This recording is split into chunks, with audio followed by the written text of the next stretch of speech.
Hey everybody, it's Dave with Patriot Laser Engraving. Today I'm going to talk about another EZCad feature that often brings confusion to everybody who uses the program, and it's called the Pen Tool. Exactly what is it? What do you do with it? How do you configure it? What does it do?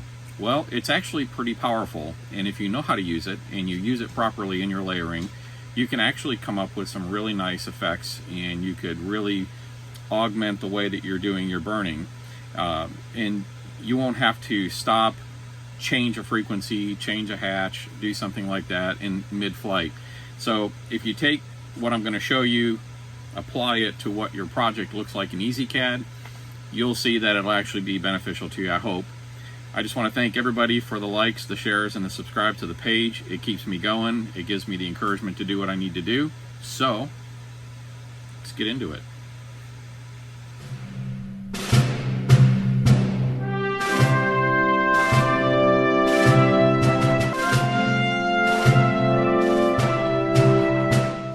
Hey everybody, this is Dave with Patriot Laser Engraving. We're back, and we're going to talk about the pen tool.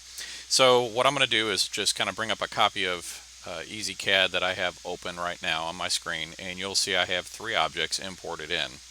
And of these 3 objects, I'll zoom in so we can see them a little better. Oops, and we'll get them kind of aligned up where we can see them much nicer.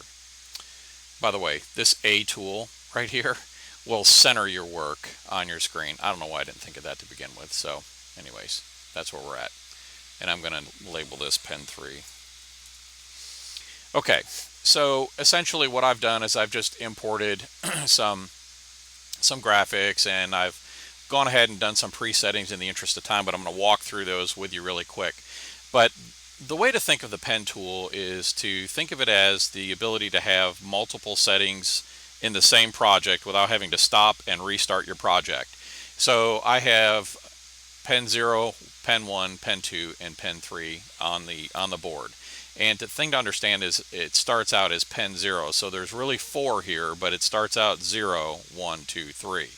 So that could be a little confusing. Not to worry. Whenever you start EZCad, generally pen 0 is going to be your default pen. It's what it's going to want to start as. And I want to talk about basically the pen layering. It's understood that you already understand the basics of how to adjust your hatch settings. So in this particular example, I have a zigzag hatch. I've got the line distance set to 0.025, average distribution of line. I'm just making some random pen, hatch settings for this pen, but you select your pen number here, and you can select all the way up to 255 pens. But we're just going to focus on pen 0. That's what I've set. I've set a hatch of 0.025 for that particular pen. Let's go look at pen 1. I've set a hatch.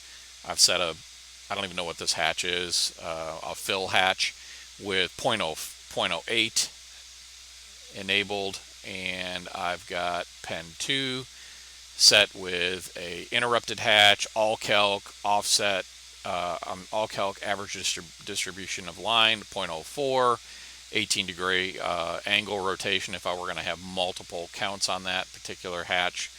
The last pen 3, I've set with a 0.01 millimeter hatch.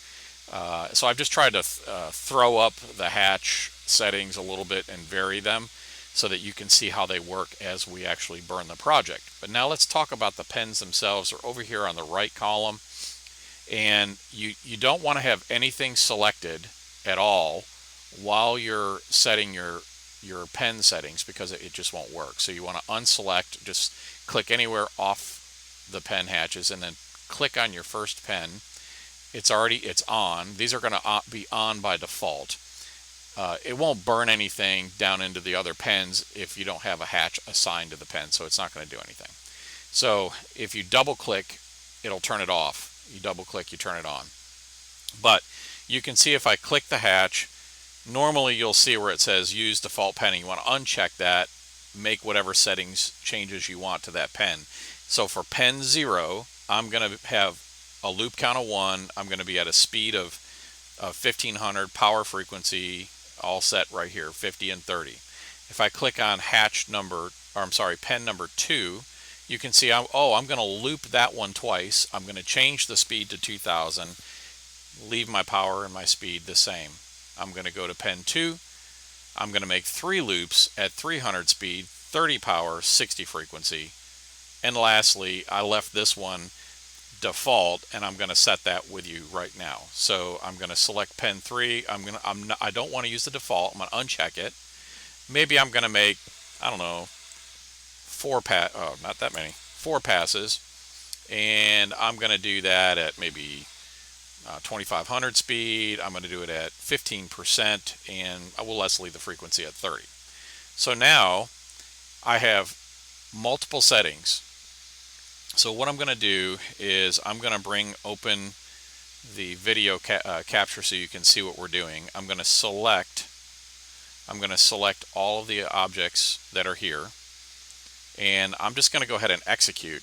Now when you see test grids that are posted up here, that's essentially what they're doing. They're creating various conditions in each one of the little squares in a test grid. So this is really how you would build a test grid. You would make a little square, you would hatch it, and assign a pen to it, and this way you can see the different settings. Some people use power and frequency, some people use speed and power, speed and frequency. There's a whole litany of things that you can do.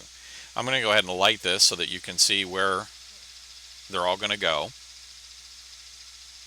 And I'm now going to just go ahead and I'm just going to mark this project, and it should step through all of those pens that we've created. So here we go.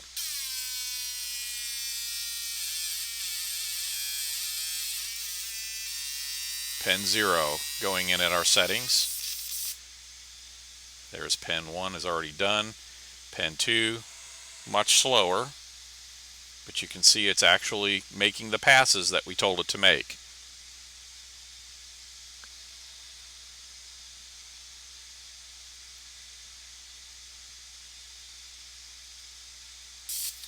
And there's our last pass for pen 3.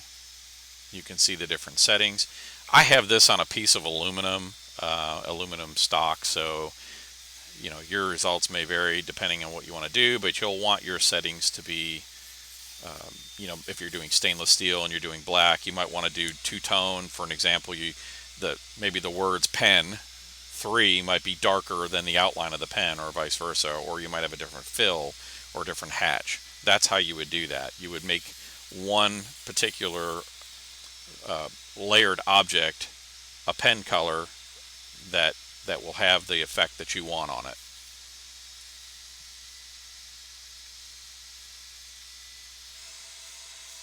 And that's all there is to it. This is what the pen settings and features will do. And it should finish here in just a second.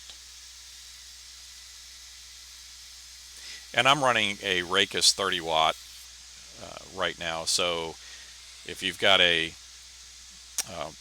more powerful or a less powerful laser, you're going to have to make your adjustments, but you're going to understand what your power, frequency, and hatch are going to do on your material. But as you can see, pen 0 has its settings, pen 1, pen 2, and pen 3. Ladies and gents, that's the pen tool, and I hope you enjoyed it. If you like this video, please like, share, subscribe, tell a friend. I love doing these videos. I like to share with my community, as you already know, and I'm open to suggestions. Anything that you want to see or hear or understand more about EZCad, if I know it, I'm happy to share it. This is Dave with Patriot Laser Engraving, and as always, you have a great day.